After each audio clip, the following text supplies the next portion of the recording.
بسم اللہ الرحمن الرحیم۔ السلام علیکم۔ آج وہ عورتیں جو مائیں بن چکی ہیں متوجہ ہوں، بچے بیمار ہو جائیں تو ماؤں کی کیسے جان نکلتی ہے کہ اللہ تعالیٰ بچوں کو کچھ نہ ہو، لیکن کیا آخرت میں جو کہ جزا اور سزا کا دن ہے کوئی تیاری ہی نہیں ہے کہ جہنم کی آگ سے بھی خود کو اور گھر والوں کو بچانا ہے، ان بچوں کو بچانا ہے۔ یہ کیسی محبت ہے کہ صرف بچوں کو دنیا دنیا دنیا ہی دے رہے ہیں، بچوں کو آگ کے پاس نہیں جانے دیتے کہ بیٹا ہاتھ جل جائے گا، لیکن آخرت کی آگ سے بچانے کا کوئی اہتمام ہی نہیں کر رہے۔ بچائیے خود کو، گھر والوں کو، ان معصوم بچوں کو جہنم کی آگ سے جس کا ایندھن پتھر اور لوگ ہیں۔ انہیں خواہ کتنا ہی برا لگے، انہیں ہر ناجائز کام سے روکیں کہ اللہ رب العالمین کے سامنے کھڑا ہونا ہے۔ اہل سنت جماعت کے امام احمد حنبل فرماتے ہیں، کہتے ہیں کہ میری والدہ نے مجھے 10 سال کی عمر میں حفظ کروا دیا تھا۔ وہ مجھے نماز فجر سے پہلے جگاتی اور بغداد کی یخ بستہ راتوں میں میرے لیے وضو کا پانی گرم کرتی۔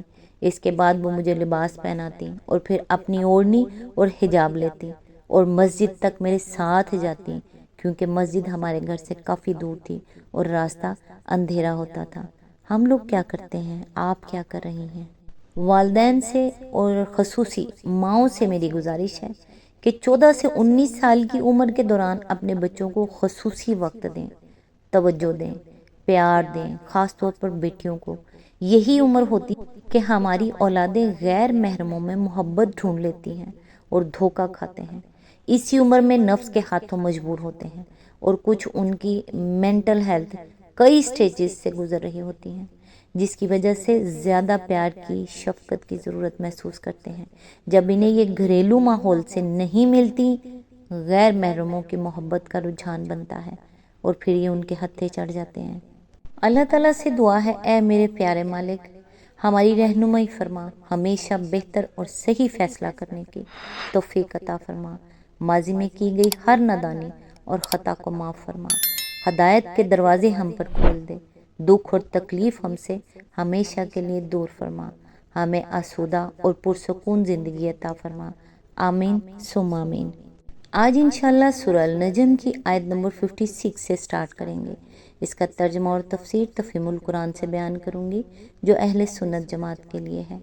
اعوذ باللہ من الشیطان الرجیم، بسم اللہ الرحمن الرحیم۔ یہ ایک تنبیہ ہے پہلے آئی ہوئی تنبیہات میں سے۔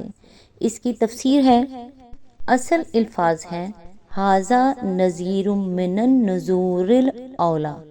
اس فقرے کی تفسیر میں مفسرین کے 3 اقوال ہیں۔ ایک یہ کہ نذیر سے مراد محمد مصطفیٰ صلی اللہ علیہ وآلہ وسلم ہے، دوسرے یہ کہ اس سے مراد قرآن ہے، تیسرے یہ کہ اس سے مراد پچھلی ہلاک شدہ قوموں کا انجام ہے جس کا مال اوپر کی آیات میں بیان فرمایا گیا ہے۔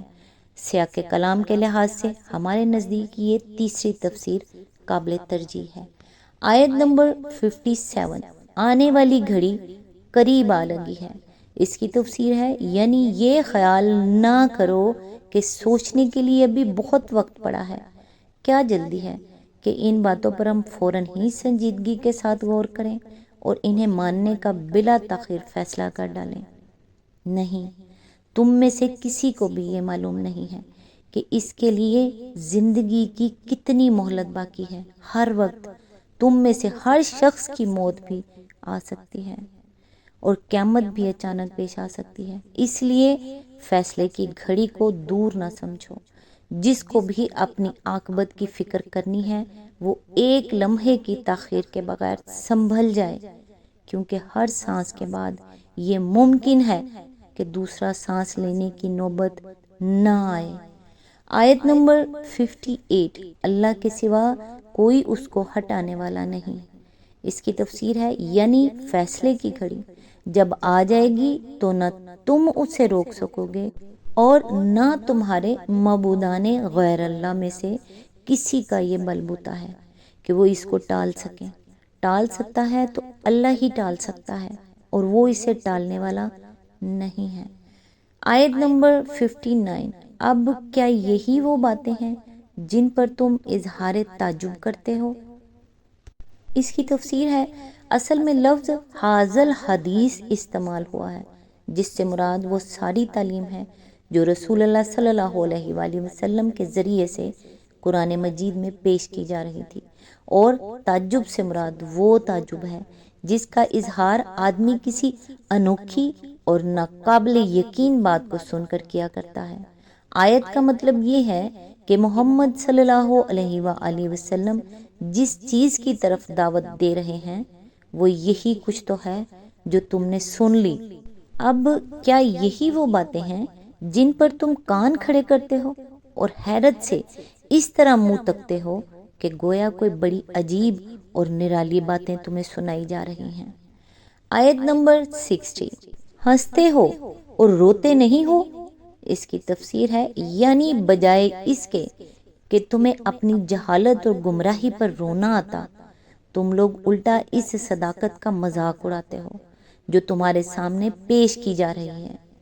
آیت نمبر 61، اور گا بجا کر انہیں ٹالتے ہو۔ اس کی تفسیر ہے، اصل میں لفظ سامدون استعمال ہوا ہے جس کے دو معنی اہل لغت نے بیان کیے ہیں۔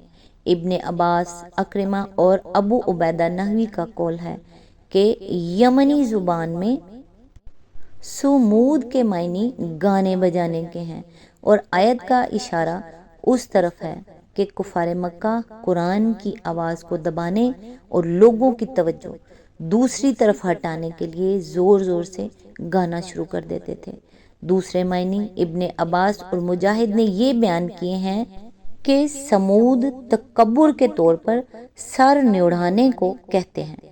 کفار مکہ رسول اللہ صلی اللہ علیہ وآلہ وسلم کے پاس سے جب گزرتے تو غصے کے ساتھ منہ اوپر اٹھائے ہوئے نکل جاتے تھے۔ راغب اصفہانی نے مفردات میں بھی یہی معنی اختیار کیے ہیں، اور اسی معنی کے لحاظ سے سامدون کا مفہوم قتادہ نے غافلون اور سعید بن جبیر نے معرضون بیان کیا ہے۔ آیت نمبر 62، جھک جاؤ اللہ کے آگے اور بندگی بجا لاؤ۔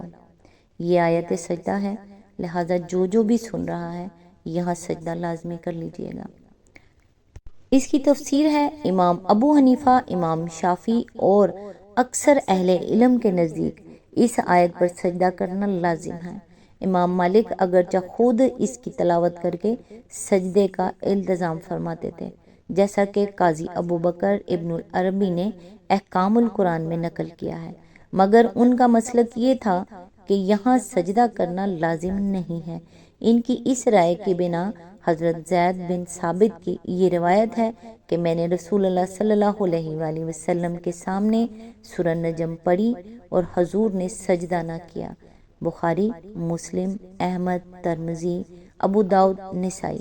لیکن یہ حدیث اس آیت پر سجدہ لازم ہونے کی نفی نہیں کرتی، کیونکہ اس بات کا احتمال ہے کہ حضور نے اس وقت کسی وجہ سے سجدہ نہ فرمایا ہو اور بعد میں کر لیا ہو۔ دوسری روایات اس باب میں صریح ہیں کہ اس آیت پر التزاماً سجدہ کیا گیا ہے۔